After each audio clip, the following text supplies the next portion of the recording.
தமிழ் உறவுகளுக்கு வணக்கம். டாக்டர் அன்புமணி ராமதாஸ் கூட்டணி மாற பேச்சுவார்த்தையை ஆரம்பித்தார் என்ற தலைப்பில் இந்த காணொளியை காண்கிறோம். டாக்டர் அன்புமணி ராமதாஸ் கூட்டணி மாற பேச்சுவார்த்தையை ஆரம்பித்தார் என்ற தலைப்பில் இந்த காணொளியை காண்கிறோம்.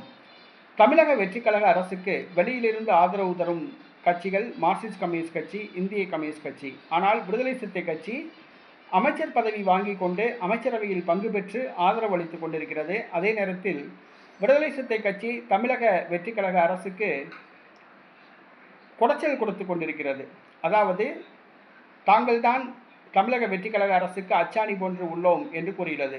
5 ஆண்டுகள் தாவேகா அரசு இருக்கும், நாங்கள் கவிழ்க்க மாட்டோம் என்று மறைமுகமாக எச்சரிக்கை விடுக்கின்றார் திருமாவளவன். மேலும் தமிழக வெற்றிக்கழகம் ஆட்சி அமைத்ததில் தங்களுக்கு மகிழ்ச்சி இல்லை என்று திருமாவளவன் கூறி வருகிறார். திருமாவளவன் அவ்வப்போது குடைச்சல் கொடுத்து கொண்டு இருக்கிறார்.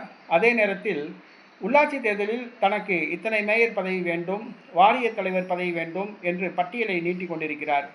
பதவிக்காக தன்னுடைய கட்சிக்காரர்களுக்காக பட்டியலை நீட்டி அழுத்தம் கொடுத்து கொண்டிருக்கிறார். இதனால் எரிச்சல் அடைந்த தமிழக வெற்றிக்கழகம் விடுதலை சிறுத்தை கட்சியை கூட்டணியிலிருந்து வெளியேற்றலாம் என முடிவு செய்துள்ளதாக கூறப்படுகிறது. அதற்கு பதிலாக பாட்டாளி மக்கள் கட்சியை கூட்டணிக்குள் கொண்டு வர அதற்குரிய ஏற்பாடுகளை செய்து வருகிறது.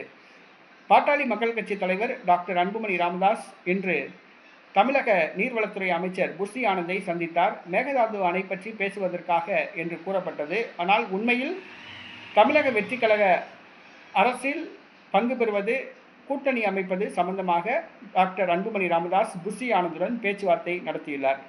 அன்புமணி ராமதாஸுக்காக நீண்ட நேரம் காத்திருந்து புஷி ஆனந்த் இந்த சந்திப்பை நிகழ்த்தியுள்ளார்.